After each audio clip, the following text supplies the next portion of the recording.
2 steps forward, 1 step back. Earlier this week, Iran was poised to win a seat on the board of UN Women, the new United Nations agency dedicated to women's issues. But after some last-minute negotiations, East Timor snatched the seat. While many human rights groups are hailing the move as a victory, others are concerned the ends don't justify the means. Hillel Neuer is the executive director of the Geneva-based UN Watch. We reached him today in New York. Mr. Neuer, many are applauding that East Timor got this position on the UN Women's Agency as a victory over Iran. How much of an improvement is East Timor? Well, East Timor may not be perfect on women's rights, but it is not a symbol of the absolute repression and systematic subjugation of women's rights that a country like Iran and regrettably Saudi Arabia, which was elected, do represent. These are countries that lash, stone, and hang women to death. A country like Saudi Arabia, we had an incident reported by Freedom House where a woman was molested by her father, a young woman, and she went to report the incident, and the authorities said she couldn't file the complaint unless she had a male guardian, namely her father, sign it. And this is a country that was elected to the council. It was elected by virtue of being a donor nation. It gives a lot of money to the UN. That's what we spoke with the Saudi ambassador to the UN the other day, and he was explaining that. So did Saudi Arabia buy its way onto this agency?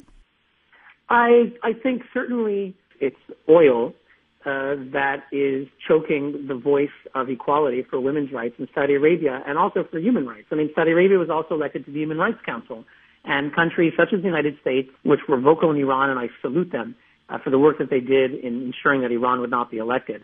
Unfortunately, they were silent on Saudi Arabia. Electing these countries where the human rights violations are not a blot on the system, but where the blot is the system, is an act from the international community that legitimizes those regimes and sends absolutely the wrong message to dissidents and people sitting in prison. And they get it more than anyone when those countries are elected. And sometimes we see people at the UN who try to find odd justifications for electing dictatorships to human rights bodies, but the human rights victims and dissidents and champions in those areas know it better than anyone that this is really the wrong way to go about running UN agencies that deal with human rights. Does it create an even larger political problem in that it adds to the appearance of ganging up on Iran while not taking the same standard for other countries, that there are political reasons led by the United States to go after Iran, and yet, there are reasons not to go after Saudi Arabia from the United States' point of view. Is it because this double standard, does it do even more damage because of that? No, it doesn't. I mean, Iran and Saudi Arabia, especially when it comes to women's rights and the recent case of a woman who's going to be killed because she was accused of adultery, have become symbols for the violation of women's rights. The other countries that were elected include Libya, Pakistan, and Bangladesh, and others that have very problematic records on women's rights. And in a perfect world, we hold every abuser to account. It's an imperfect world, and the fact that Iran was barred from being in that body is good for women, it's good for the people of Iran, and it's good for the UN itself, whose reputation, unfortunately, only suffers with such kinds of Orwellian elections. We spoke with Stephen Lewis, the former Canadian ambassador to the UN, earlier this week.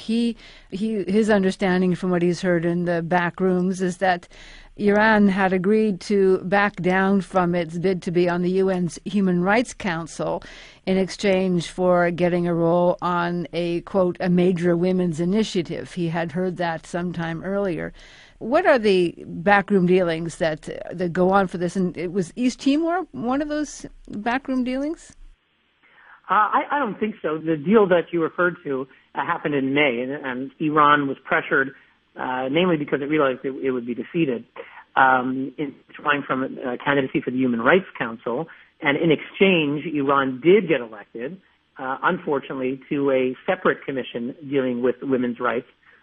I don't think that Iran's candidacy was part of the deal. And as for Timor-Leste, my understanding is that the United States and other democratic countries were looking for a situation where there'd be competition because at some point it was just 10 countries running for 10 seats for the Asian group.